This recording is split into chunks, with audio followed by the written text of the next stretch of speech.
Hello friends, hello friends, hello friends, hello friends, hello friends, and welcome to the Union Labor Advisory Network. I'm Mike Fina. ULA's mission and vision is to support, educate, and promote union labor in our communities. We have great careers that you can have within the building trades as well as public sector unions. We're here to shed light on those opportunities, what they're doing, what these jobs are all about, and highlight them across the ULA's platform.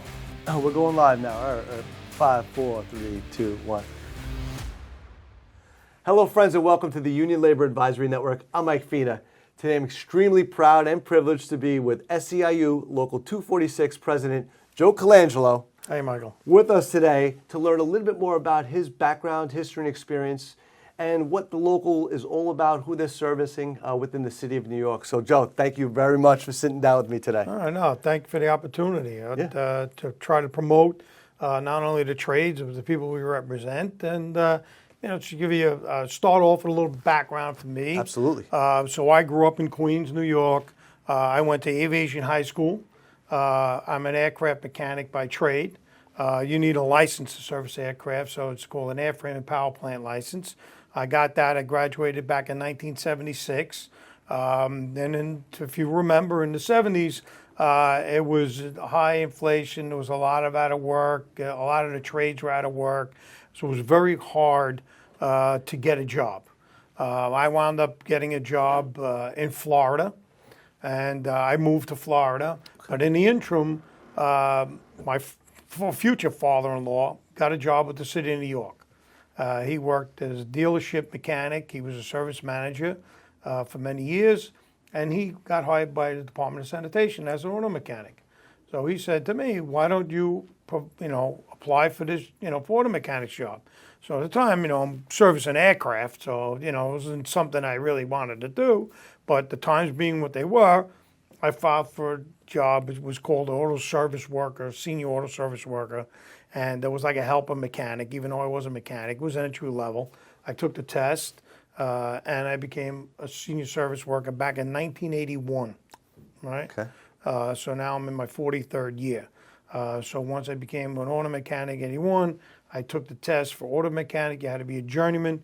You needed 5 years of experience to take that test and promote, which I did. So I've been a mechanic since 1984. I would argue I was a mechanic since 1976, but we'll just say for this conversation, that's when I started as a mechanic. But I started my career with the city in 81. So that's kind of where I all started. I got involved with the union as a shop steward back in 1991. Okay. So in 91, I became a shop steward. 3 years later, in 1994, I ran for my first position as a union trustee. That's a union-wide position as compared to a shop steward, which is just local. I became a union trustee, and in 2002, there was a bunch of retirements. A couple of the officers had retired. I became an acting vice president, and in 2003 was my first election as vice president. 2004, another retirement.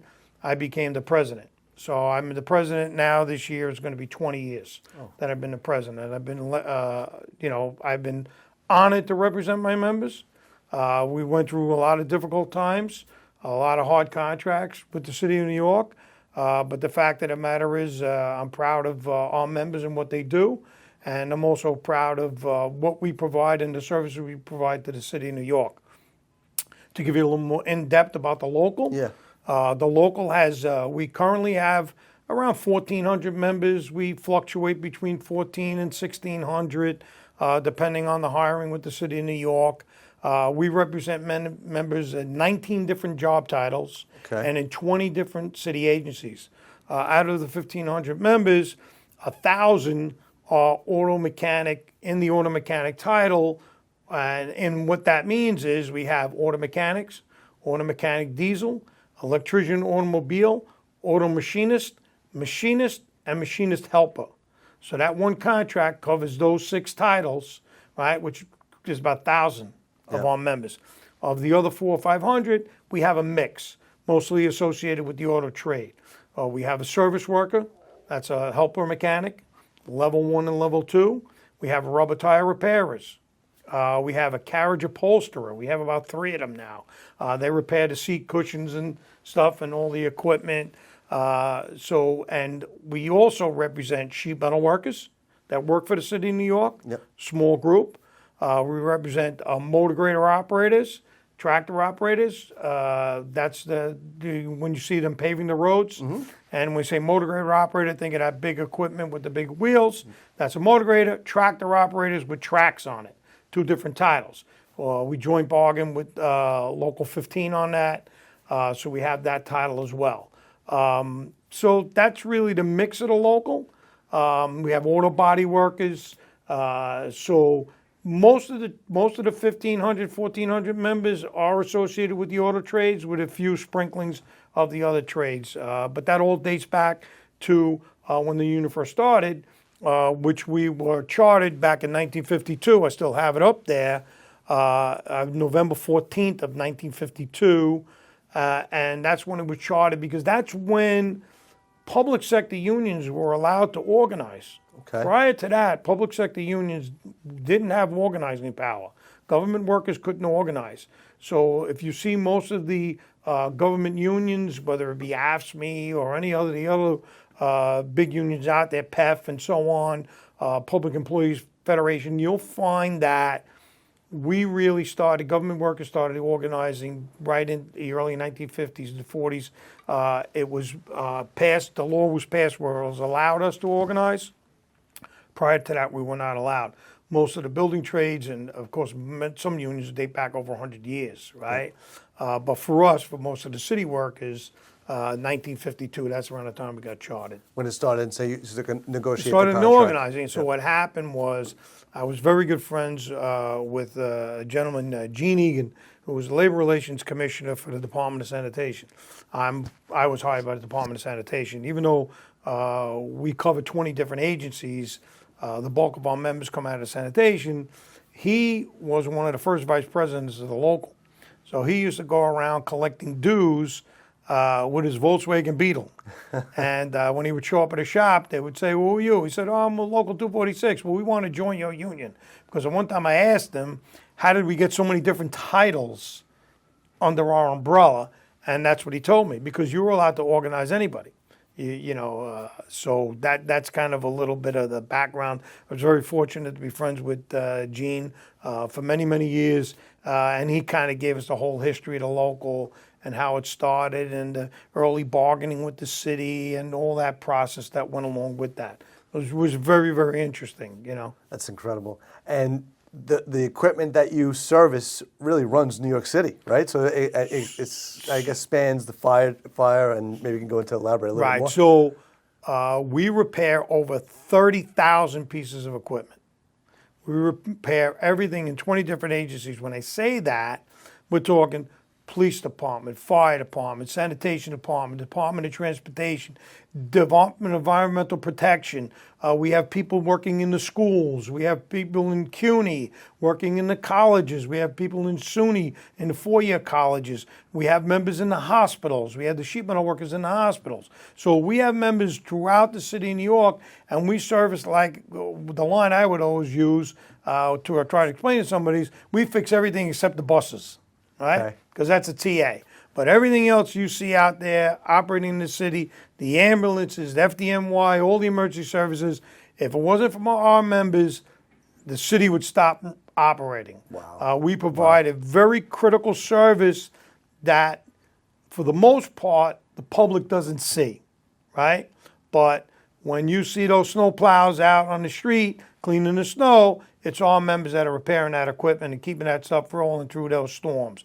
When you see the ambulances and the fire apparatus and the police cars, whenever you see any of that equipment, when you see them paving the roads, our members are the ones who are repairing all that equipment.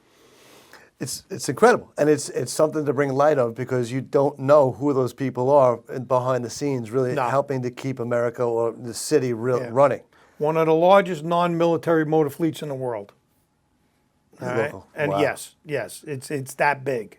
It's that big, So it's a huge undertaking, and I'm proud of the members and the job that they do, because it's all about the members. Absolutely. And for me, having the privilege of working within the public sector union space as well as the building trades, and seeing these jobs, these skills, it's a skilled trade that your members have. These aren't your typical college careers. So these are something, some members or people that wanted to get into this trade, it may be an alternative career option for them, but a very lucrative career opportunity for them as well. All members are six-figure salaries. Yep. Oh, we're six-figure salaries, without a doubt. I have the opportunity to go talk at some of the high schools.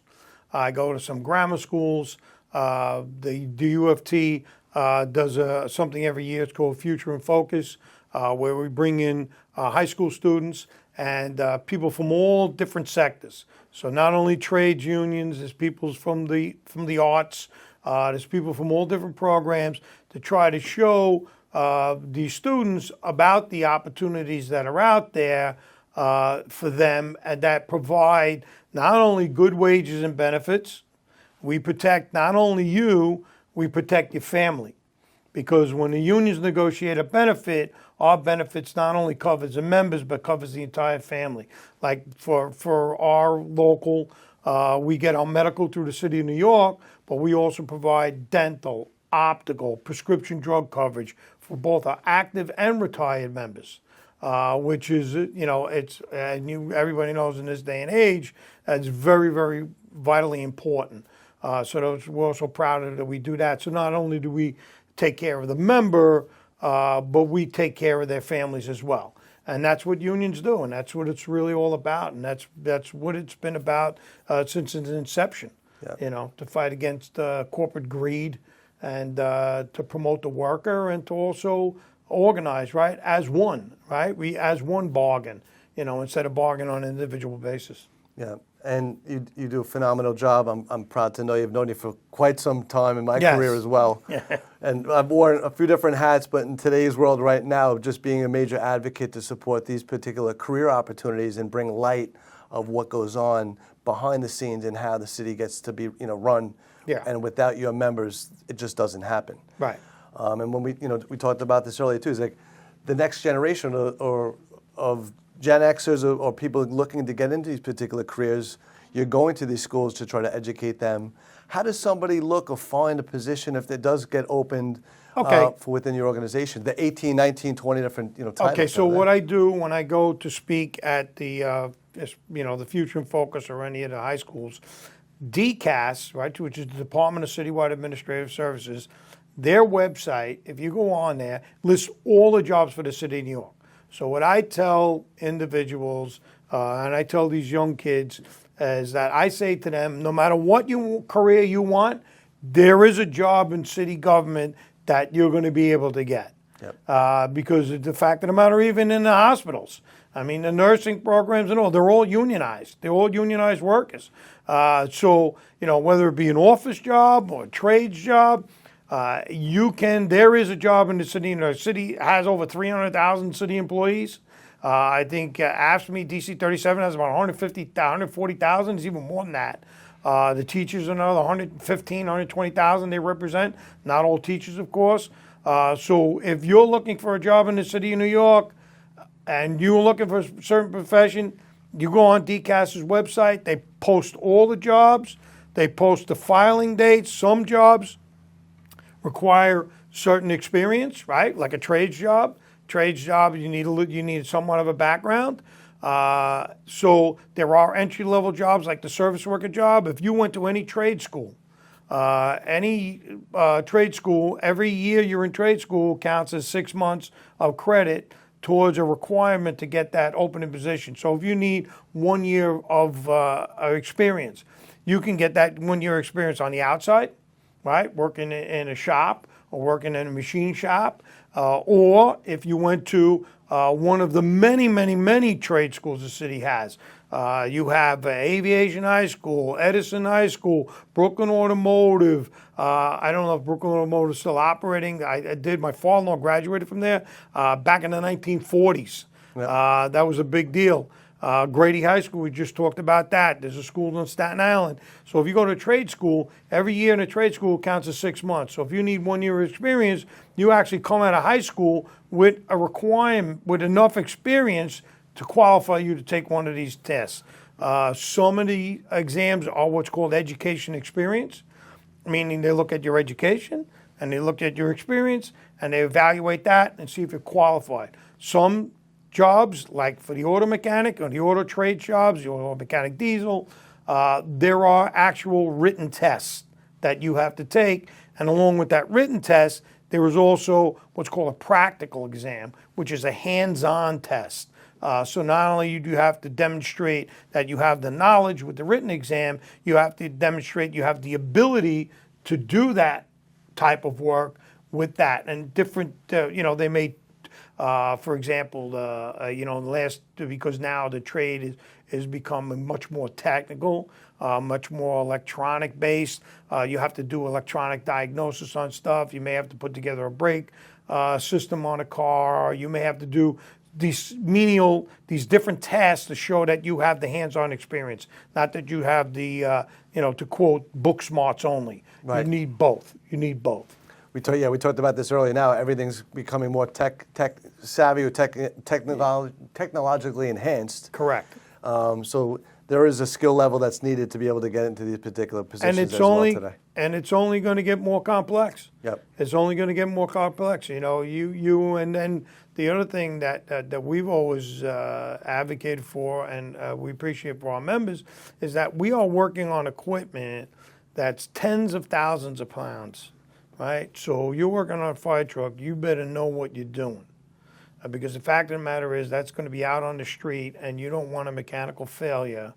So we do inspections on these vehicles. The sanitation department have preventative maintenance programs where we constantly have to be on top of the equipment, have to go all throughout all the systems of that vehicle before it goes out the door, depending on what they call the cycle, whether it's 30 days or 45 days. And then those vehicles are up for preventive maintenance. So they're constantly being checked on, checking all the equipment, all the systems on that vehicle, and so it's a very labor-intensive process, but the fact of the matter is it's needed because it's also a public safety issue, right? That this equipment operates safely because you're in the streets of New York and want to, of course, protect the citizens. Absolutely. Yep. And you mentioned DCAS, the salary transparency that's available as well. It gives you everything. Yes. Right? So you know where your entry-level position is and how much you would get paid, as well as some of the senior positions that are out there as well. Yeah. And we had these conversations from the building trades integrating into city work as well. Right. Like you mentioned, you organize a work with some of the sheet metal worker locals underneath your program. Most of our members may come out of, not necessarily to have to, they may come out of that outside local 28. They may have worked on the outside, construction, as you know, construction is different, yep. Right? Environment, depending on the economy. That's when I went back to, like I told you, in 1976, construction was pretty much stopped in the city of New York. A lot of people were out of work. My father was a bricklayer by trade. He worked for a general contractor in Brooklyn, and he was the last one working for that company, because there was no work, and my father had worked for their father. And he wound up, going into the city, but, different environment, with a city job, and then the pensions and everything else that comes along with the benefits. It's a huge weight off somebody that's, raising a family or wanting to pay their bills. It's a steady paycheck, if you will. Absolutely, yeah. Absolutely. Well, John, I mean, that's a wealth of knowledge that we learned about you, as well as what Local 246 does. Any closing remarks and information that you would like to leave with the audience in regards to your local or just your profession as well? Well, I mean, what I would say is that anyone thinking about going into the trades, it's in this environment, it's very hard to recruit because for some reason, it was always kind of looked down on a trades job, which is unfortunate because the fact of the matter is these are good paying jobs. Like I said to you earlier, 6-figure salaries, pensions, medical benefits, run the gamut. And what I find, especially when I talk at these school fairs, is that when I grew up, everybody was in a union. And when I say that, it was very commonplace in the 1960s and 70s to be a union member. Even on Long Island, you had Grumman Aircraft, you had a lot of aircraft manufacturing that was happening on Long Island, in Bethpage and so on. I worked at a warehouse for an auto parts store. I worked in a machine shop. That was 12 employees, but it was unionized. It was a Teamster local. Yep. So everybody was in a local. And it's unfortunate that the new generation, the younger generation, I'll say it that way, they might not even have anybody in their family in a union. Yep. They might not even know someone that is in a union.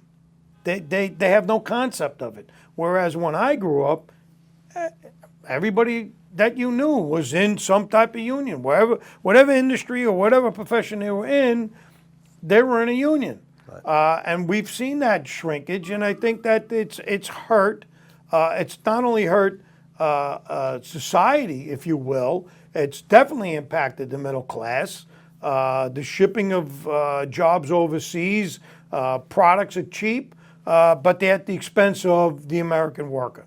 Right? At the expense of the American worker. We would like to see that turn around. You're starting to see it now. You're seeing it on the international levels, meaning the international locals. The United Auto Workers had just some big, great victories, and SEIU, of course, and Teamsters. So a lot of these bigger internationals are starting to see that there is an opportunity there to recruit people. And I will say this, especially from SEIU's perspective, SEIU has been at the forefront, our international, for a lot of these things that you now see come to play. The Fight for 15, when that was started by the SEIU. All right, under Mary Kay's leadership. And everybody at the time thought, well, minimum wage is $7 an hour. $7 an hour, you could basically buy a Gatorade, right? For $5, $4.50.